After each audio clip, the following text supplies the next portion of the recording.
Hey, everybody, welcome to another episode. And today, Sean and I are going solo, and we have what we feel is an exciting topic for you. It's called hallucinations, so maybe a little mushroomy conversation today. But basically, what we're talking about here is generative AI and a whole bunch of hallucinations that kind of can come along for the ride. So I'm going to turn over this show to Sean, and I'll drive the screen for him. So let's go ahead and get this thing started. Excellent. So one of the questions I get asked all the time is, Sean, what are we doing about hallucinations? And hallucinations is a funny term. I think it's hilarious, the terminology that people throw towards AI, like AI is a human being who is on the wrong meds and is losing its mind. They're also called bugs in the software world. So why are large language models wrong all the time? All the time. People are very, very surprised when they see quality issues with large language models. And one of the ones that I love to pull up now, it's being fixed a lot because it's such an embarrassment, is asking how many R's are in the spelling of strawberry, right? Gemini just last month said there are two. If you look at Llama 2, it says there are 5 occurrences. And you could see when I asked strawberry, it didn't even spell it right. So, one of the things that people really just have a hard time grasping with large language models is they're not a human being. They're code. And more importantly, they're mathematical statistics. Why large language models can't spell very well is because they don't know how to spell. They are a database, and that database is encrypted into these numbers called vectors. And that's how the technology works. David, you made a great point once explaining that it's kind of like a 3-dimensional cube, right? And this is how they do the magic that they do, but they have limitations. And one of those is it just doesn't know how to spell. So the second thing that I love to pull up and people talk about is just looking up historical facts. Who was the mother of Alfonso II, 3rd King of Portugal? And it comes back and it says, hey, it was Beatrice. Right? You look up on Wikipedia, Beatrice had no children. So she couldn't be the mother. Sometimes, I know some of this is kind of crazy. Sean, why are you doing Jerry Springer episodes with large language models? But, the end of the day is people have very large inflated expectations from an accuracy perspective with especially public large language models. Yeah.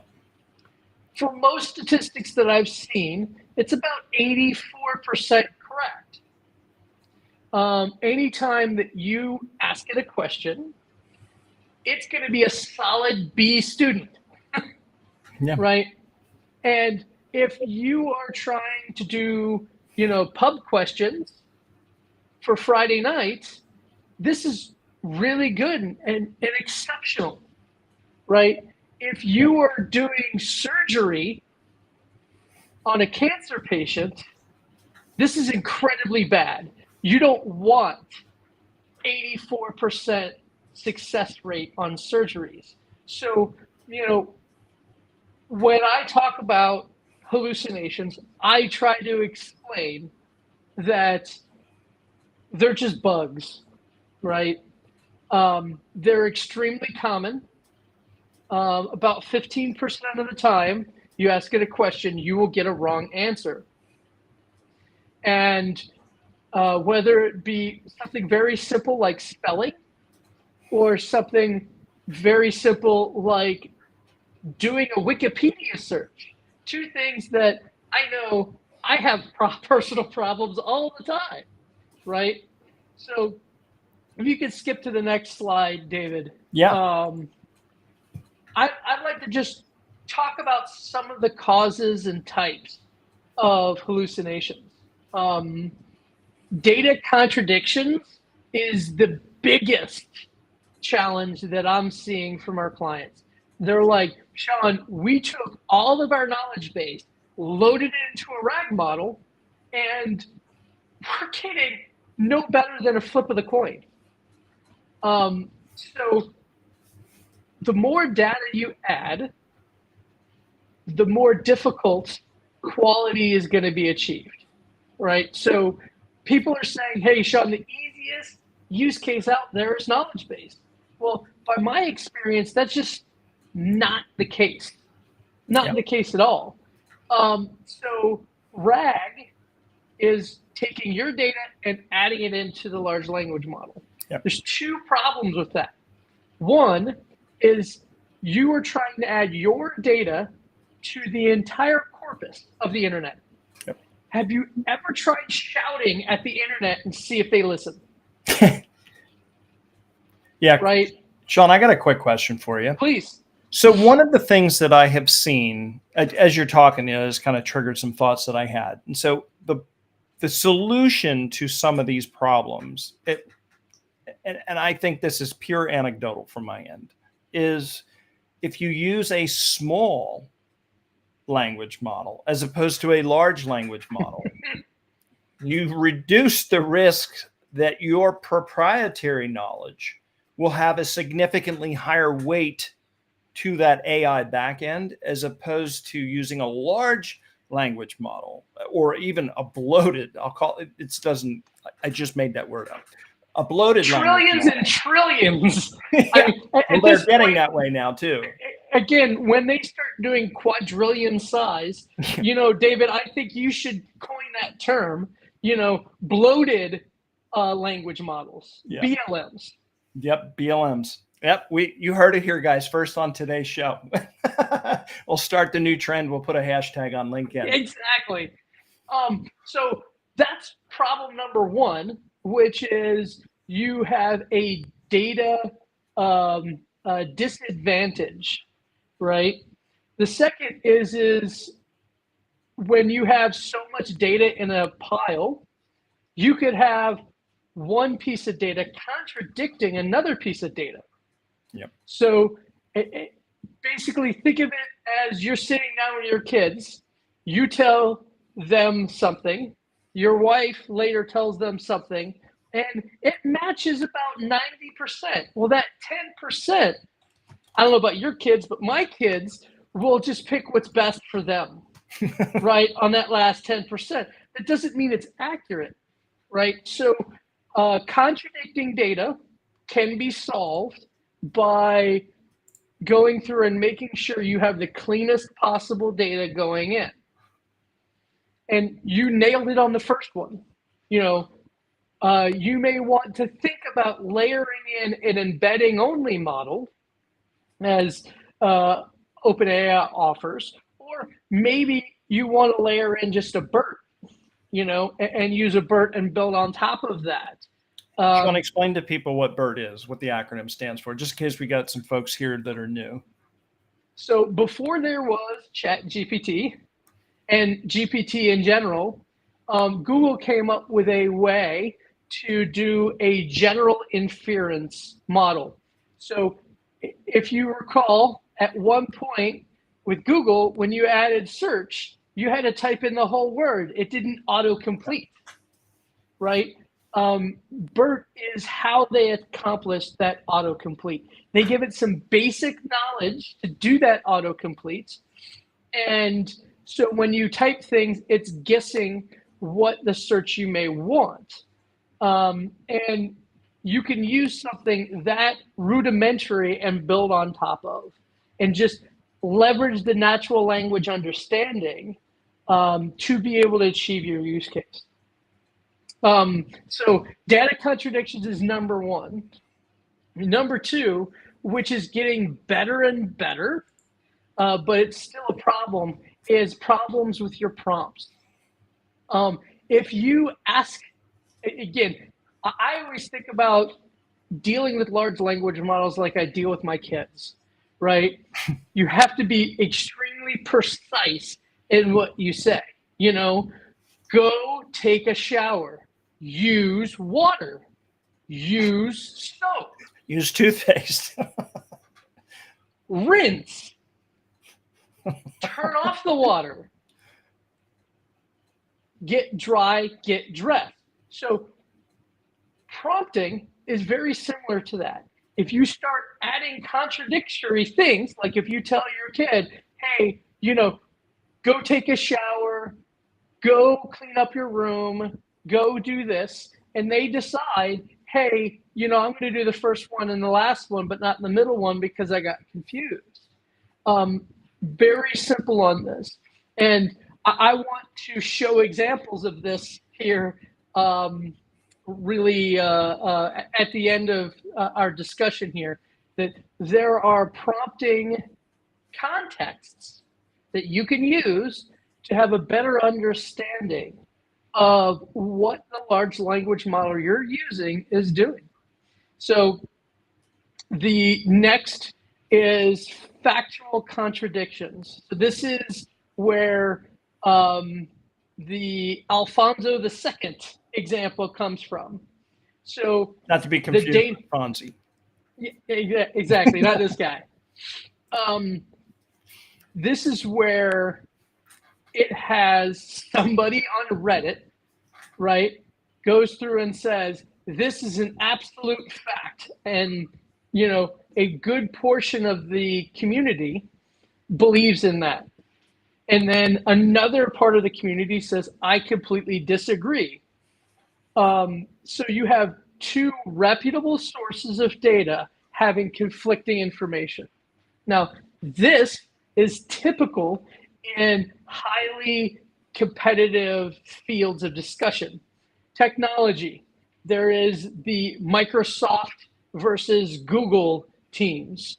There are in politics, in religions, you know, anywhere that there is a high degree of debate, you're going to have factual contradictions. Yep. So your use case is really going to have to drive what technology you want to do. And it may be that this technology will not work for you because there is too much internet debate about your subjects. The last is flat out errors. And you know, this strawberry has 3 R's. You know, the model that you use are all tuned differently. They are all configured differently. They all have different guardrails on them.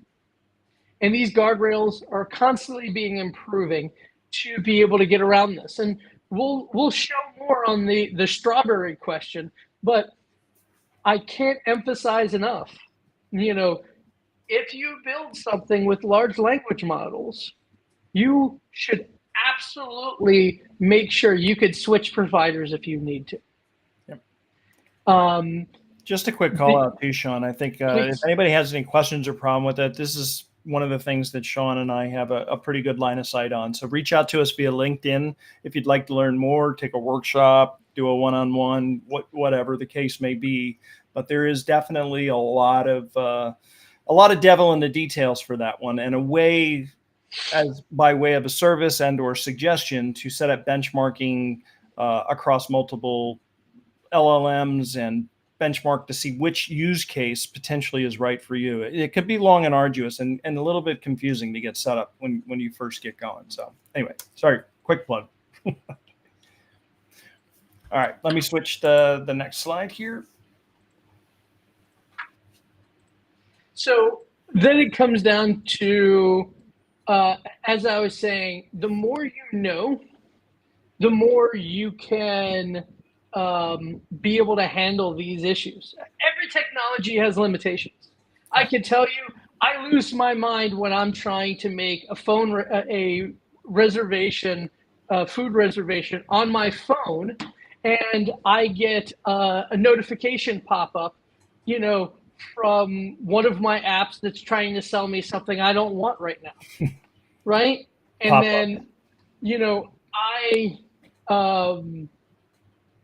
every technology is going to have limitations. And the more that you know how to work around them, the more successful you will be with it. So first and foremost is, and I know this should go without saying, if you're a technologist or you depend upon technology, if you're a digital transformation expert, you should know that technology only works if it is tested thoroughly. And it has to be tested to a standard, right? And being able to set that standard, in this case, it's called ground truth. So you go through and say, these are the type of questions that we're going to want asked. These are what the expected answers are, not written by AI, but a human, and saying, this is our expectation. This is our levels. Business requires to operate at a certain degree of expectations. When you hire people, you say, this is my expectation for you. When it comes to large language models, think of them as an employee. Yeah, you need to set the expectations and you need to monitor the results. Yep. Well said. Number two, and I'll jump into it right after this. There's a concept of reflection prompting. Now, back in the day, when Moses was running networks and I was an administrator, I would require logs, right? Verbose. Remember, you would take an application and you put it in verbose mode, and it would give you a lot more information to allow you to troubleshoot. Well, this is one of the issues with prompting that people have, is you have to tweak and try. Well, some very smart individuals on the internet have basically been able to come up with context that you can add to your prompt that will make it provide you a lot more detail and verbose and what it's thinking, so that you can understand, did your prompt confuse you? Did your prompt confuse it? Is the output bugged? Is the data wrong? Being able to navigate these several different areas is really going to be the huge challenge. The third I like to talk about is governance. I talked a little bit about in the front.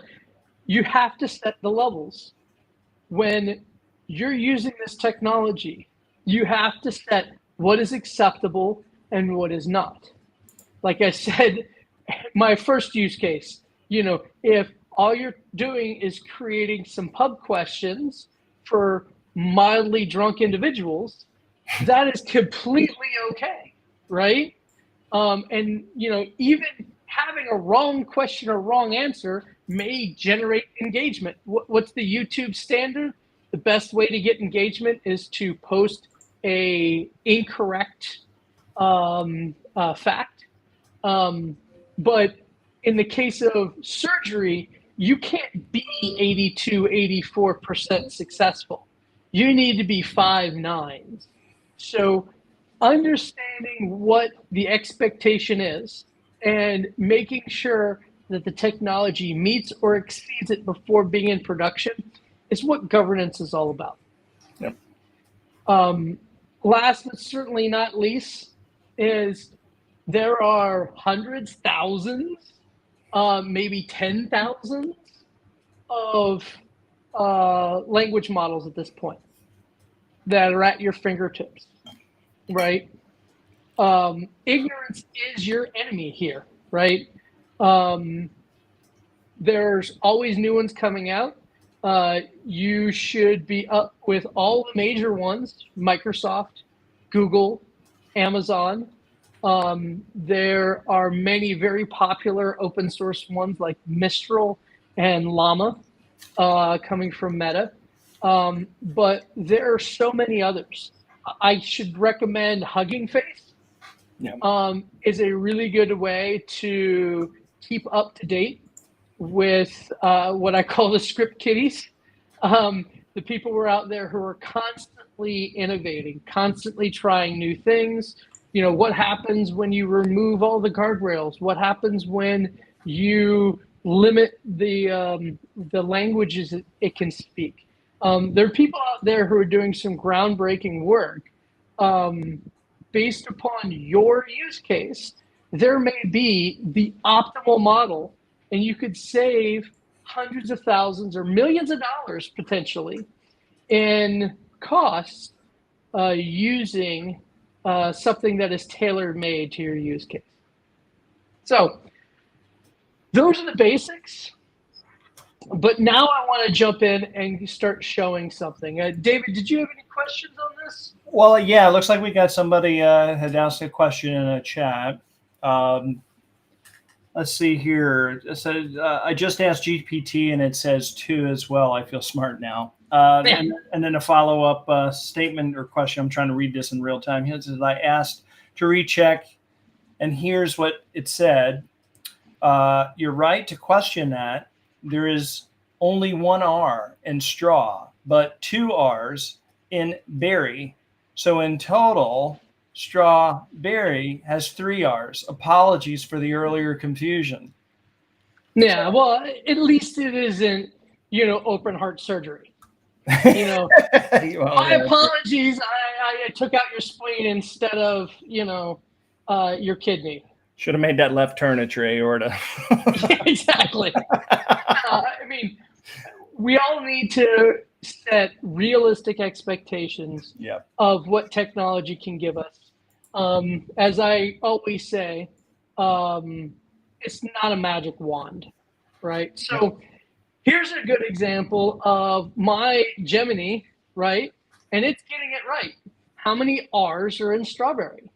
And it says there are 3 R's in the word strawberry. So you can actually see they started layering in basically RAG of where it's coming from. So really cool, the Gemini that you have access to is public. Now, I did one on the Gemini Pro, 1.5 Pro, and it's like, hey, let's count them. There's no R, we have 1, no, we have another, and there's no R in RY. There's no R in RY. Just out of curiosity, do you think it was case sensitivity that tripped it up? I mean, we certainly, it's a good question. We can always ask. And just for those watching this literally in real time, this is how it is in the real world. If you're developing or writing a prompt, it's literally this, I wonder why, trial and error. Yep. And this is the challenge that you have. Like, and I know it's ludicrous spelling strawberry, but if you're going to be working with this technology, you're going to be doing countless prompts.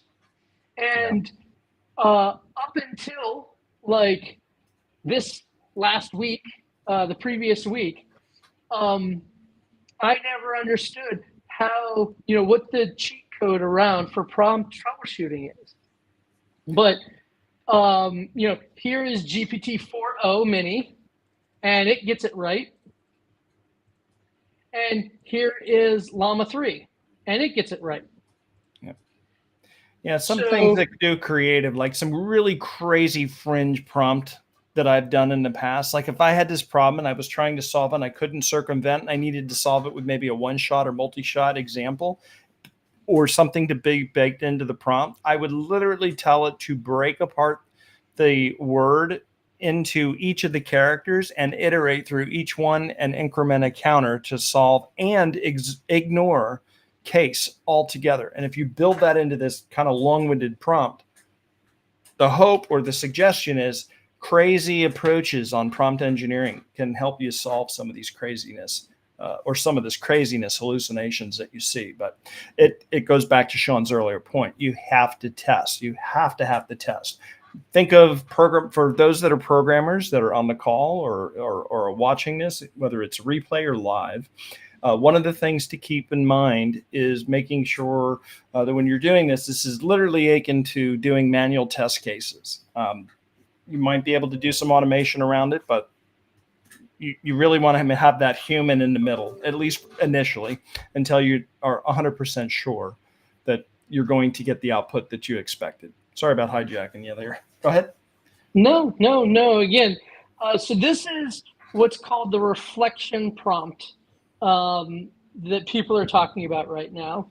I've seen it in so many different locations. I don't know the author, but whoever the author is, please reach out on LinkedIn. I'd love to do a hat tip to you because I was just so impressed with this. Again, we are certainly living in AI innovation world right now in real time, that every week there are new tidbits of information coming out to be able to help you layer this technology better.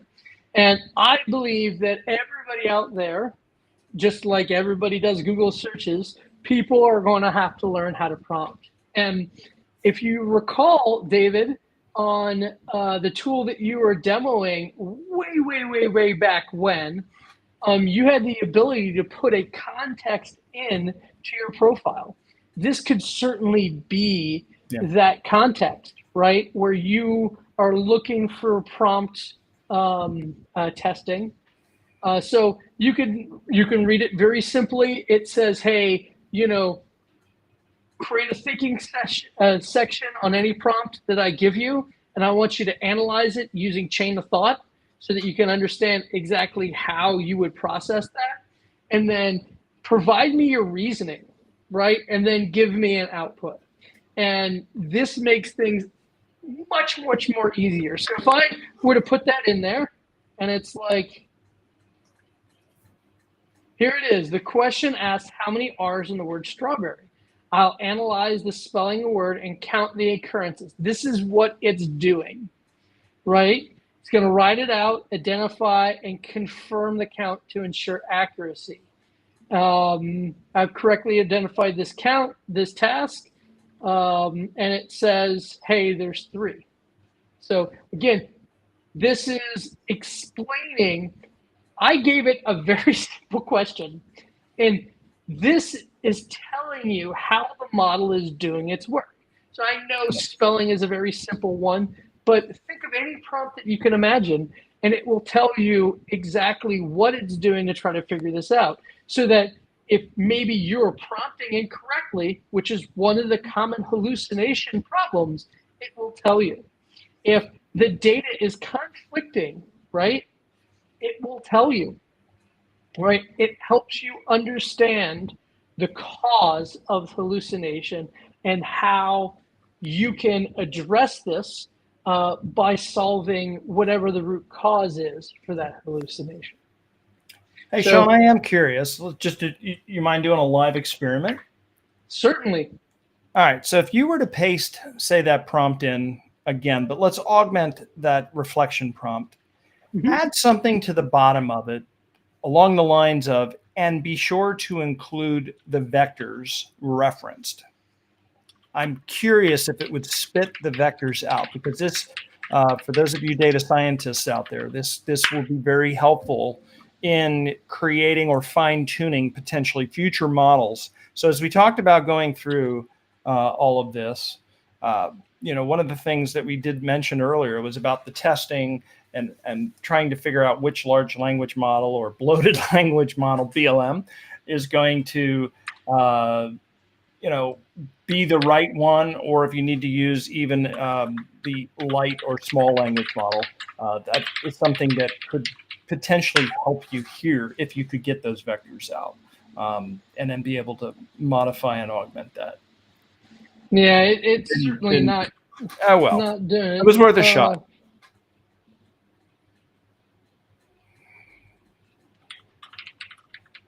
And it could also be the mileage will vary from language model to language model. GPT may have, or which one are you using right now? Oh, there we go.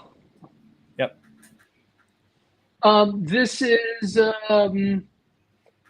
You're just using the Llama 3. assistant, the built-in. So that one is actually a Claude Sonnet 3.5, I think. No, I'm in You're Llama in 3. but you're using. Oh, you're in Llama. Yeah. Oh, okay. Yep. So this one is GPT. Let's see. You can they recently created a feature on Poe where you can do an and then call out the model. So if you do like something at the very top of your prompt and say web search or llama assistant whatever, it'll actually allow you to stay in the same context. You're switching over to Mini. Yeah, I switched over to GPT-4. Yeah. And it completely ignored the vector request. and that's probably by design, especially OpenAI. Like they've tightened a lot of stuff down in their system level prompt to keep people like us from jailbreaking and investigating. Exactly. And who knows if in the next version of these models that they're going to break this and you won't even be able to use it. Yeah. So if anybody that watches after the stream, if you got any comments or you've got any helpful tips to keep the conversation going on LinkedIn or wherever you're watching this, just add and pile in all your comments on there below. And it's a good conversation to have, because hallucinations, even though it's kind of a light subject that we're covering, there's so many use cases, it's kind of impossible to get to. But if you've got an interesting use case or story, definitely share it, even if it's long-winded. It's pretty interesting to see what everybody else is encountering, plus maybe what you've done to solve it too, and we can all kind of learn together on it. Well, I mean, and here is Mixtral. You can ask the same question, and it says for Mixtral, it counted twice as well. Yeah, that word is a nemesis of large language models for sure. Let's see if Claude 3 and Claude 3 says 2. So again, people are always telling me, Sean, this model's better. This model's this model's that.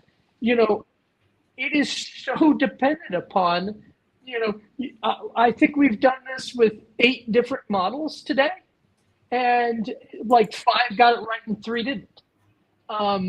And certainly the older ones are more susceptible, but this one, Claude 3, is fairly modern and new. So when it comes down to doing anything with generative AI, especially the language models, it's absolutely critical to define what you want to use it for, test what you're using it for, and then govern it so that if it were to change, you can fall back to someone else. And until we get to some kind of maturity in this space where, certain tasks are ubiquitous, no matter what models, you're going to have to continue that. And that's really the point of hallucinations that I want to wrap up for today. Is hallucinations are a really good example of a bunch of technical people inventing a word to make it sound more difficult than it is. It's just bugs. Some of those bugs are in the model. Some of the bugs are in the data. Some of the bugs is how you're asking the question. And how you deal with them is just like any other technology. There's nothing to be afraid of here. Yeah. It is yet another example of how models are not yet completely comparable. And depending upon your use case, will depend upon which model would be best for you. And that's why I tell people the things I do, right? So I appreciate everybody's time today, kind of walking through and going deep diving into hallucinations here. And want to hand it back to you, David. Well, thanks, Sean. I really appreciate the demo. That was kind of fun and interesting at the same time, and the presentation was excellent. I do want to make a call out, though, to next Wednesday. As most of you know by now, every Wednesday at 12 o'clock noon Eastern Standard Time, we stream a live session. Sometimes we have guests, sometimes it's just Sean and I. But next week, I want to introduce or pre-introduce you to Dan Hansvik. Did I pronounce that right, Sean? Yes. Okay, good deal. And next week, we'll be talking a little bit about a lot about cybersecurity, because, regardless whether it's large language model or computing and everything that's going on in today, cybersecurity is one of those, I don't know, it's like a conversation that most people don't want to have, but they need to have it. And of course, all of this goes full loop, because as the large language model comes in, Sean and I just had a conversation in our green room or pre-show here, talking about clients and customers having problems with bots flooding up the network. Some or most could be very legitimate, but you got to consider now AI is now another player in the actor of the stage of what's going on in cybersecurity. So be sure to tune in and visit us online at transformationleaderspodcast.com. That's it for this week's show. Thank you, everybody.